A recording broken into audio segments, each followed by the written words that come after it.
हाल के घटनाक्रम में यदि हम ध्यान देते हैं तो प्रधानमंत्री के जो सलाहकार हैं उन्होंने एक बयान दिया था कि संविधान की समीक्षा होनी चाहिए।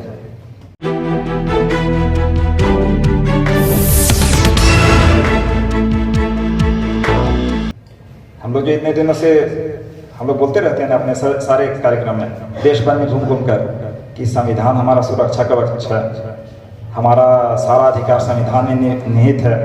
हम लोग बार बार संविधान का बात रखते हैं।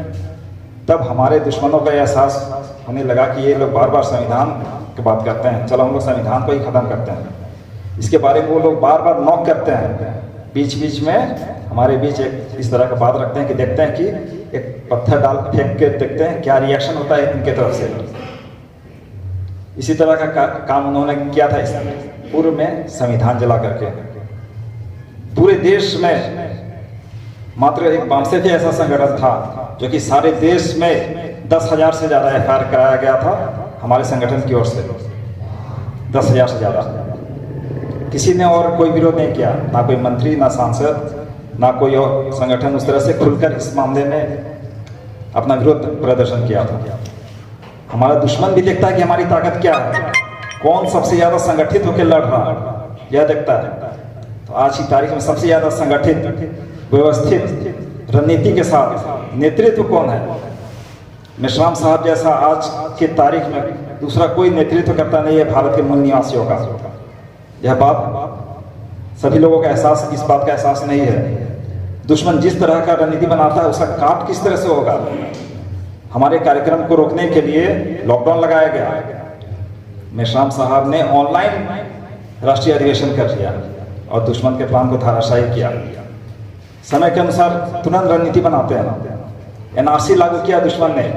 मेश्राम साहब ने क्या आदेश दिया? ठीक है एनआरसी होगा, लेकिन डीएनए के आधार पर। एक लाइन मेश्राम साहब ने रखा, दुश्मन का सारा प्लान धराशायी। डीएनए के आधार पर एनआरसी होगा, दोस्त और दुश्मन का एक झटके में दुनिया के सामने आ जाएगा, एक झटके में। उसके बाद से दुश्मन ने एनआरसी का राग अलापना बंद किया।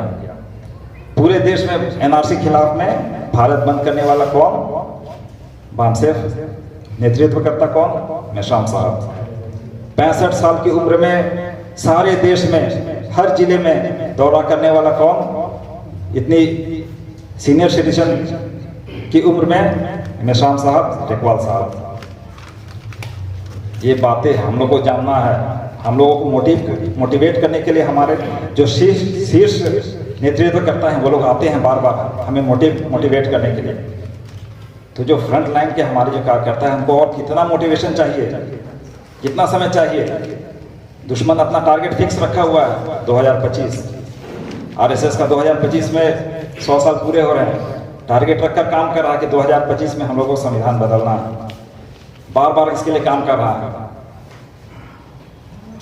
भाजपा और आरएसएस बार बार यह बयान दे रहा है कि अब की बार 400 पार। सारा खेल ईवीएम से हो रहा है। ईवीएम के खिलाफ खुलकर कौन लड़ रहा है आज के डेट में? मेश्राम साहब, बामसेफ। दूसरा कोई नजर नहीं आ रहा जो फ्रंट लाइन में दुश्मन के खिलाफ में सड़कों पर आकर खुलेआम दुश्मन को चैलेंज करते हुए उसका नाम लेते हुए और यह युद्ध लड़ा जा रहा है खुलेआम, बिना अपना एक आदमी को खरोंच पहुंचाए हुए, बिना शहीद किए हुए। इतनी बड़ी लड़ाई, सीमित संसाधन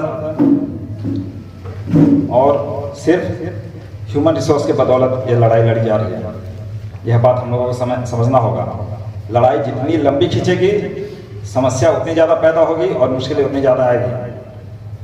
हमारे देश में जो 3% विदेशी शासन कर रहे हैं, यह एक इतनी घातक बीमारी है, इतनी बड़ी समस्या है।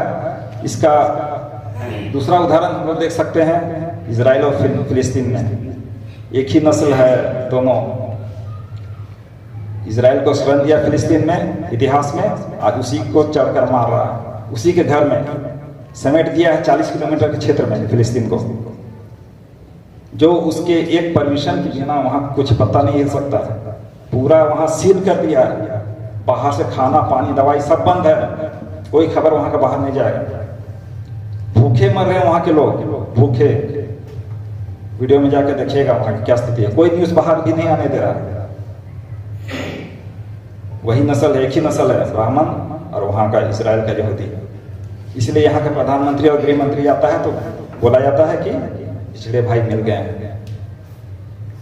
जिस तरह से यहाँ 3% का शासन है, आने वाले समय में ये लोग इजराइल के साथ मिलकर पूरी दुनिया में शासन करने का तैयारी हो चुका है। शायद आप लोगों को जानकारी नहीं होगा, पूरा तैयारी चल रहा है। न्यू वर्ल्ड ऑर्डर आप लोगों ने सुना होगा। इतनी भयानक परिस्थिति आने वाली है, तो इन सब बातों को हम लोगों को समझना होगा। वामसेफ का कार्यकर्ता ही समझ सकता है परिस्थिति की गंभीरता। सीमित समय और सीमित संसाधन में हम लोगों को यह लड़ाई जल्दी खत्म करनी है। अगला पीढ़ी पर हम लोग यह लड़ाई नहीं छोड़ सकते हैं। मैं शाम साहब के जीते जी हम लोगों के रहते ही यह लड़ाई हम लोगों को जीतनी है। यह काम कौन करेगा? आज यहाँ जो हम लोग मुट्ठी भर जो लोग हैं, हम ही लोगों पर दामोदार हैं, हम ही लोग इसका जिम्मेदारी उठा सकते हैं। और आज भी जो कुछ भी हम लोग लड़ाई लड़ते आए हैं, मेश्राम साहब, रेकवाल साहब के नेतृत्व में हम लोग उसमें सफलता हासिल करते आए हैं। इसलिए हम लोगों को बात की गंभीरता को समझना होगा और ज़्यादा बातों को ना इसमें समय गंवाते हुए मैं